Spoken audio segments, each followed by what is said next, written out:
Imagine the richest man in America, a man whose wealth was so immense, so incomprehensible, that historians still struggle to measure its true value. A man who, at one point, controlled more of the nation's currency flow than the United States Treasury itself.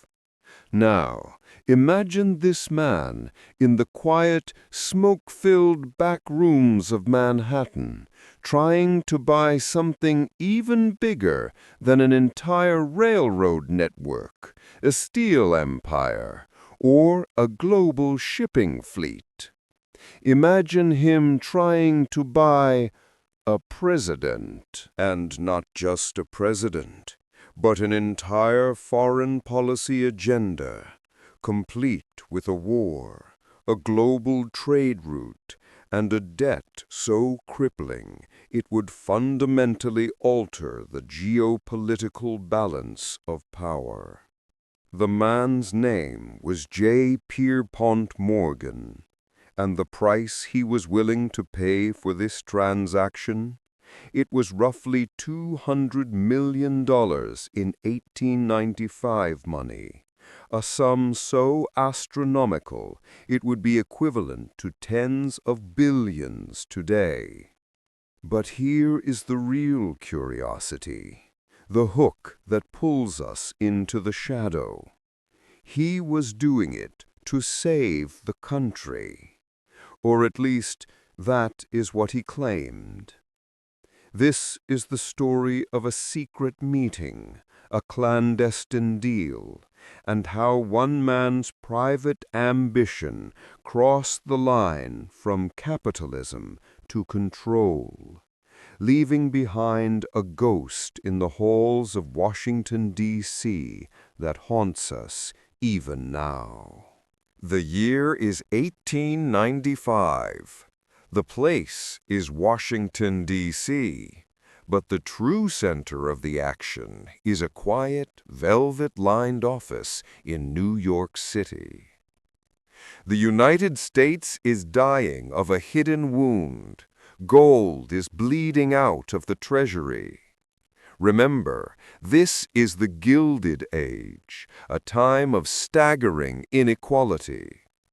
The nation's currency is anchored to the gold standard, meaning for every dollar in your pocket, the government promised to have a certain amount of gold backing it up. It was supposed to create stability. But a massive economic depression, triggered by railroad overspeculation, the Panic of 1893, has shattered public confidence. Foreign investors, spooked by the financial turmoil, are aggressively selling off their American bonds and demanding payment in gold. They load it onto ships and sail away. The U.S. Treasury, the financial heart of the nation, is watching its $100 million gold reserve, the minimum it felt it needed to maintain credibility, plummet. It's dropping $1 million a day, $5 million a week. On January 29, 1895, the reserve drops below $45 million. The entire U.S. financial system is about days away from collapse. If the reserve hits zero, the gold standard must be abandoned. The dollar will be worthless, and a total economic catastrophe, a deeper depression than anyone could imagine, will engulf the country. President Grover Cleveland is a man under siege. He is a Democrat, a staunch defender of the gold standard, but he is utterly out of options.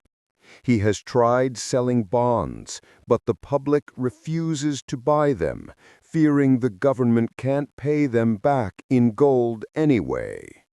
He is desperate.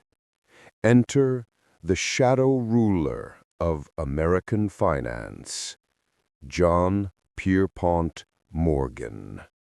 Morgan was not just rich, he was a force of nature.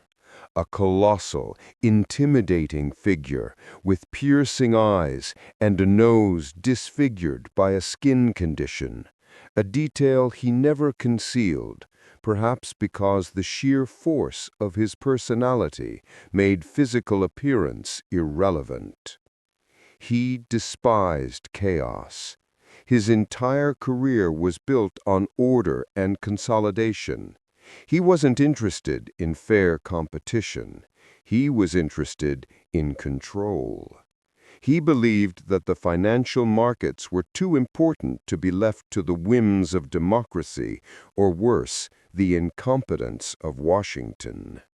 Morgan had watched Cleveland's pathetic attempts to stop the bleeding with disdain. He knew the Treasury's bond sales were failing because the terms were bad and the structure was flawed. So, in the first week of February, Morgan traveled to Washington, D.C. His stated purpose? To offer assistance. His unstated purpose? To execute a takeover. He gathered a small, elite group of banking partners. His allies, like August Belmont, were the titans of international finance. They were the very men who controlled the flow of gold in and out of the country. They weren't coming to beg the government to stop the panic. They were coming to offer to be the government.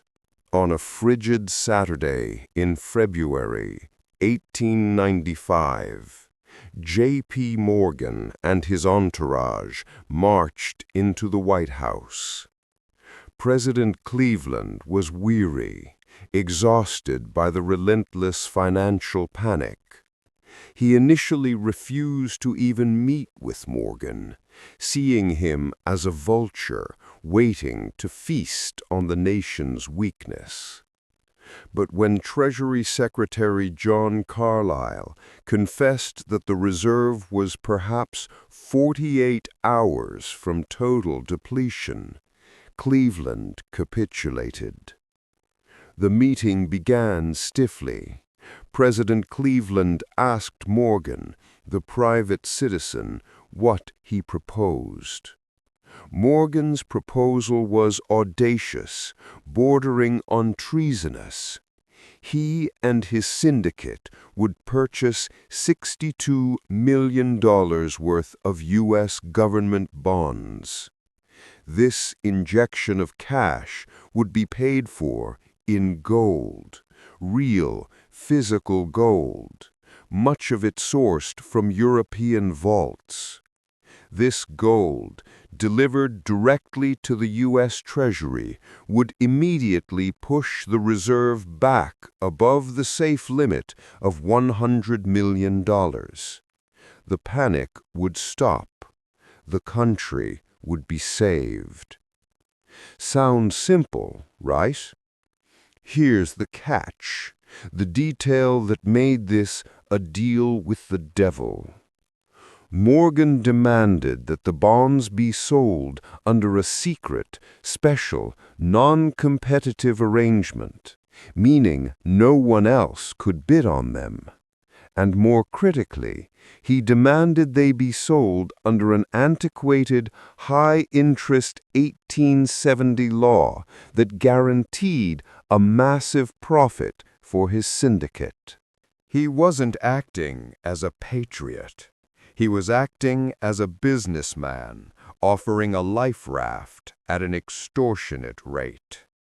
Cleveland was trapped. To accept was to be indebted to Wall Street, to hand over the financial sovereignty of the nation to a cabal of bankers who would reap tens of millions in profit. To refuse was to face immediate, total national bankruptcy. Cleveland tried to delay. Morgan, sensing the weakness, delivered his ultimatum. Mr. President, Morgan allegedly stated, leaning forward. "I have the money here, or I can get it immediately. You can make the deal now, or you can watch the country collapse on Monday." The line, whether apocryphal or real, captured the absolute power of the moment. Cleveland signed the secret contract. But this is where the real hidden truth of the deal emerges. Morgan wasn't stupid enough to just give the government gold, only to watch it bleed out again the next day. He needed a permanent fix. The crucial, little-known clause in the Morgan-Cleveland agreement was this: the syndicate did not just sell the gold to the Treasury, they guaranteed to exert all legitimate efforts to protect the U.S. Treasury against further withdrawals. What did that mean in practice? It meant that Morgan's vast network of banks and brokers would actively buy U.S. bonds being sold by European investors, pay for them in their own gold, and then agree not to redeem the government gold for months. They literally became the private, shadow police force of the nation's currency. They created an artificial wall around the Treasury, forcing the world to accept that America was safe again because J.P. Morgan had personally guaranteed it. The immediate result was exactly what Morgan predicted. The gold reserve shot up. Confidence returned. The panic subsided almost instantly. The nation was saved from ruin. Morgan became a national villain overnight. Congress and the press were furious. They demanded to know why a private citizen was allowed to make a massive profit, estimated at over $10 million for the syndicate, while the government was forced to pay tribute. Morgan was dragged before a congressional committee. When a senator questioned his patriotism, Morgan's famous reply was ice cold. "I made a good deal for the government, and a better one for myself." He never pretended to be a saint. He was an economic realist. He saw an empty space where leadership should have been, and he filled it not out of malice, but out of a fierce, almost territorial desire for order. He walked away a richer man, but he also cemented the belief, still whispered today, that the financial power in New York had become greater than the political power in Washington. He proved that in the Gilded Age, the private bank was the only entity powerful enough to bail out the public treasury. The scandal was so profound that it directly led to political movements demanding reform. The populist movement, railing against the Eastern money power, gained immense traction. It's an ultimate historical paradox.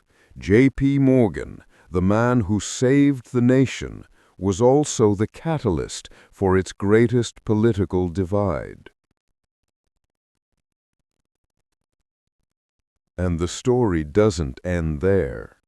Morgan would perform this exact same rescue operation again in 1907 during another deep panic, literally locking the doors of his office and forcing rival bankers to cooperate to stop the collapse.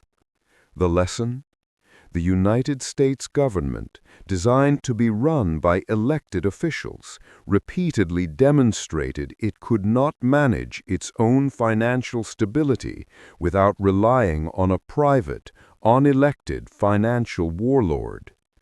This unacceptable reality eventually led to the creation of the Federal Reserve System in 1913. The Fed, the ultimate guardian of the dollar, was conceived to ensure that no single private citizen, no matter how rich, could ever hold the entire nation hostage again. J.P. Morgan died the same year the Federal Reserve System was created, almost as if his system of private control had to expire for the public one to be born. So, was Morgan a traitor or a savior? He made $10 million in profit, but he prevented a catastrophe that would have cost the nation billions and plunged millions into poverty. He bypassed the democratic process, but he did so at a moment when the democratic process had clearly failed. He did not buy the United States, but he certainly took out a mortgage on its immediate future. The ghost of his power lingers whenever we discuss massive financial bailouts, corporate influence in politics, or the ever-present tension between Wall Street and Washington. It makes us ask the hardest question in a democracy. When the government fails, is it morally justifiable for a private power to step in and save the day at a price? It's a thought worth carrying into the week. If you enjoyed discovering this hidden truth of American power, hit that subscribe button. Next time, we'll dive into the secret life of the man who sold the Eiffel Tower twice.